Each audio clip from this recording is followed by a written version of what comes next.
Gold 20% से और silver 40% से क्रैश कर गए। आज की इस वीडियो में जानेंगे 2026 में हमें गोल्ड और सिल्वर में इन्वेस्ट करना चाहिए या नहीं। देखिए, बिना सोचे समझे यदि हम गोल्ड और सिल्वर में इन्वेस्ट करेंगे तो नुकसान उठाना ही पड़ेगा। बने रहें आज इस वीडियो में, हम डिकोड करेंगे कि क्या 2026 में हमें गोल्ड को इन्वेस्ट करना चाहिए और यदि करना चाहिए तो हमें किस प्राइस पॉइंट पर इसे लेना चाहिए। क्या हालचाल दोस्तों, मेरे इस यूट्यूब चैनल इन्वेस्टिंग विद तेजस में आपका स्वागत है। गोल्ड एंड सिल्वर में रिसेंटली बहुत हाइप बन गया था, प्राइस बस बढ़ते ही जा रहा था, बढ़ते ही जा रहा था। वो फोमो में आकर हम जैसे रिटेल इन्वेस्टर्स ने इसमें बहुत ज्यादा बाइंग कर दी। जिसने रिसेंट बाइंग करी होगी उसको बहुत ज्यादा लॉस भी देखना पड़ रहा होगा। अब हम जानते हैं कि आखिर में गोल्ड और सिल्वर में ऐसा क्या हुआ जिसकी वजह से प्राइस इतनी ज्यादा बढ़ गई, और क्या अब सही समय है कि आपके पोर्टफोलियो में गोल्ड और सिल्वर को ऐड करें, या जो है उसे रहने दें या सेल कर दें। समझते हैं कि गोल्ड की प्राइस क्यों बढ़ी। देखिए, गोल्ड एक सिंपल एसेट नहीं है, गोल्ड एक सेफ एसेट माना जाता है ग्लोबली वर्ल्ड में। ये काफी टाइम से बनता जा रहा है, अभी अभी से नहीं इसे माना है। तो जब भी जियोपॉलिटिकल टेंशन्स बढ़ती है, कुछ इकोनॉमिक वीकनेस के साइंस मिलते हैं, तो गोल्ड के प्राइसेस बढ़ते ही हैं। स्पेशली अभी जो यूएस टैरिफ्स हुए, वेनेजुएला पे अटैक हुआ, डेनमार्क का जो स्टेटमेंट्स आए, उससे ग्लोबल अनसर्टेनिटी एकदम पीक हो गई, जिसको गोल्ड की बढ़ती प्राइस में पुश मिल गया। अब हम देखते हैं कि जो सेंट्रल बैंक्स हैं, पहले ये क्या करती थी, यूएस ट्रेजरी बॉन्ड्स में, यूएस डॉलर्स में इन्वेस्ट करके रखती थी अपना पैसा। जो जियोपॉलिटिकल टर्बुलेंस हुआ और जैसा कि ट्रम्प साहब का बिहेवियर है, उससे सारी कंट्रीज में अनसर्टेनिटी फैल गई। और इन्होंने सोचा कि हमारा जो सेफ एसेट्स है, जो हमने यूएस ट्रेजरी में यूएस को देख रखा है, हम तो इसे ले लेते हैं और गोल्ड में अपना इन्वेस्ट करके रख लेते हैं। एग्जाम्पल आपको दिख सकता है, चाइना इज द लार्जेस्ट जिसने यूएस ट्रेजरी बॉन्ड को सेल किया और गोल्ड बाय किया। यूरोपियन कंट्रीज ने भी किया, इवन इंडिया ने भी किया। तो इससे क्या हुआ कि गोल्ड की प्राइसेस अचानक से बढ़ गई। सिल्वर में क्या हुआ, सिल्वर एक ऐसा मेटल है जिसका एक इंडस्ट्रियल डिमांड है।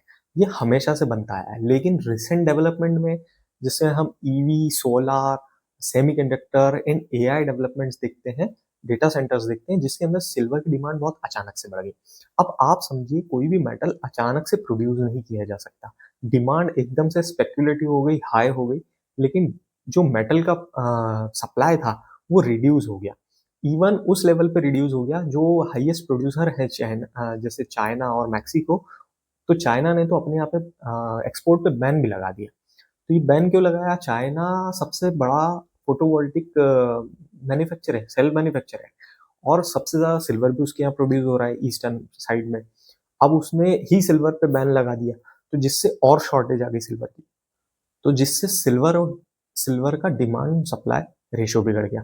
तो जब भी मेटल्स होते हैं, ये कोई एक बिजनेस नहीं, ये प्योरली डिमांड एंड सप्लाई के बेस पे इनकी प्राइस घटती और बढ़ती रहती है। अभी हमने जो टॉपिक डिस्कस किए, जो रीजंस डिस्कस किए behind the increase of price, क्या ये रातों रात चेंज हो गए? नहीं। जियोपॉलिटिकल टेंशन 100 ईयर्स पहले भी था, आज भी है और आगे भी रहेगा। एज अ वॉरफेयर हम बढ़ते जा रहे हैं, हमारी टेक्नोलॉजीज बढ़ते जा रही है, तो गोल्ड हमेशा एक सेफ एसेट रहेगा। इवन इंडियन कल्चर में, या हम पुराना हिस्ट्री भी देखें, तो गोल्ड सबका एक सेफ रिजर्व रहा। इवन जब आपकी कंट्री स्पेसिफिक कोई इश्यूज आते हैं, तो ही गोल्ड एज अ हेज भी काम करता है। करेंसी डिवैल्यूएशन में भी गोल्ड एज अ हेज काम करता है। तो gold always be in portfolio. Silver क्यों रखना चाहिए? बिकॉज एक ग्रोइंग एसेट है, डिमांडिंग एसेट है। तो किसी भी इन्वेस्टर को अगर उसको कुछ अच्छे रिटर्न चाहिए, तो वो ऐसे एसेट्स को जरूर रखेगा। नाउ हम आंसर करते हैं कि कितना परसेंट हम अपने पोर्टफोलियो का गोल्ड एंड सिल्वर में इन्वेस्ट करें। तो मैं एक सिंपल जनरल रूल अप्लाई करता हूँ, जितनी आपकी एज है उतना परसेंट हमेशा आपको अपने एक सेफ एसेट में इन्वेस्ट करना चाहिए। सेफ एसेट कौन कौन से होते हैं? सेफ एसेट में आपके एफडी हो गए, कॉर्पोरेट बॉन्ड्स हो गए, गवर्नमेंट बॉन्ड्स हो गए, गोल्ड हो गया। बॉन्ड्स के ऊपर मैं एक सेपरेट वीडियो बनाऊंगा, इट इज वेरी इंपॉर्टेंट, जिसमें हम safely high yield, high percentage return ले सकते हैं। अब हम बात करते हैं गोल्ड की। तो जितनी मेरी एज है, सपोज मेरी एज 30 ईयर्स है, तो 30% of my portfolio should go in safe assets.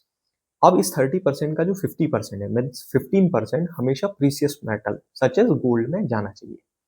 अब गोल्ड ही नहीं है, आज सिल्वर भी एक टॉपिक में है, तो इस 15% में से मैं 10% गोल्ड को अलॉट करूंगा और 5% सिल्वर को अलॉट।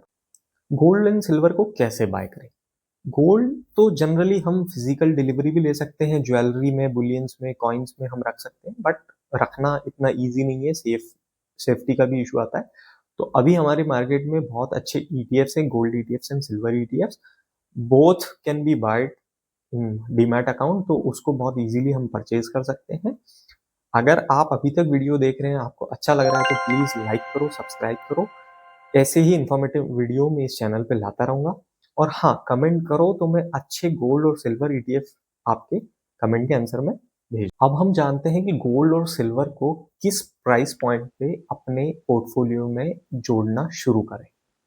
मैंने यहाँ पर एक सिल्वर का चार्ट ओपन किया है, देखिए कैसे प्राइस एकदम से बढ़ा। हालांकि ये मंथली टाइम फ्रेम पे, मैं इसे डेली टाइम फ्रेम पे कर देता हूँ, और बहुत ही एक ही मंथ के अंदर देखो हमें कैसा शॉर्टफॉल मिला। कुछ इंपॉर्टेंट लेवल्स मैंने मार्क करके रखे हैं। तो प्राइस पॉइंट को देखें तो इस लेवल तक प्राइस आया नहीं। 2,17,000 मुझे लगता है कि यहाँ से सिल्वर को मैं बाय करना स्टार्ट करूंगा। ये इन्वेस्टमेंट एडवाइस नहीं है, आप अपना खुद रिसर्च करें, देन ओनली इन्वेस्ट, क्योंकि एक रिस्की एसेट है, बहुत वॉलेटाइल हो सकता है। एज यू नो कि इंडस्ट्रियल डिमांड तो इसका बढ़ते ही जाना है। तो considering that silver is a Bible asset for me, तो मैं इसे 2 लाख और उसके बिलो 1,70,000 तक एसआईपी के मोड में इसको बाय करता रहूंगा। Below 170 it's a buy bulk buy investment opportunity for me. अब हम ऐसे ही एक गोल्ड का चार्ट ओपन कर लेते हैं। गोल्ड पे भी मैंने कुछ इंपॉर्टेंट लेवल मार्क करके रखे हैं। अल्टीमेटली हम देखते हैं कि गोल्ड कैसे हमेशा ऊपर ही ऊपर जाता रहा है, और सेफ एसेट है, तो पोर्टफोलियो में इसको जगह देना ज़रूरी है। इसमें इम्पोर्टेंट मार्क है 160 तक अभी जा सकता है, और मैं गोल्ड में एसआईपी 140 के आसपास से स्टार्ट कर दूँ, 145 के आसपास से स्टार्ट कर दूंगा। 140 and 1,30,000 is a good investment opportunity, जो अभी करंट सिनारियो है। अगर इसके नीचे भी प्राइस जाता है, अगर ऐसा लगता है, टेक्निकल्स कुछ बताते हैं, तो अल्टीमेटली एक और वीडियो में बनाऊंगा।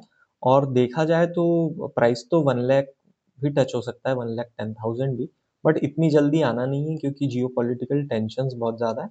एज यू नो कि गोल्ड सिल्वर आर मेटल्स, उनका कोई बिजनेस नहीं है, हम फंडामेंटल स्टडी नहीं कर सकते, तो डिमांड एंड सप्लाई का जोन ही उसका एक वायबल ऑप्शंस होते हैं जिसे हम स्टडी कर रहे हैं। अगर आज का वीडियो ये अच्छा लगा हो तो प्लीज लाइक एंड सब्सक्राइब। मैं इस प्रकार के ही इंसाइटफुल कंटेंट आपके लिए लाता रहूंगा। इस चैनल का मोटिव ही ये है कि हम रिटेल इन्वेस्टर लॉस मेकिंग से एक प्रॉफिटेबल इन्वेस्टर बन सके। Thank you. See you in next video guys.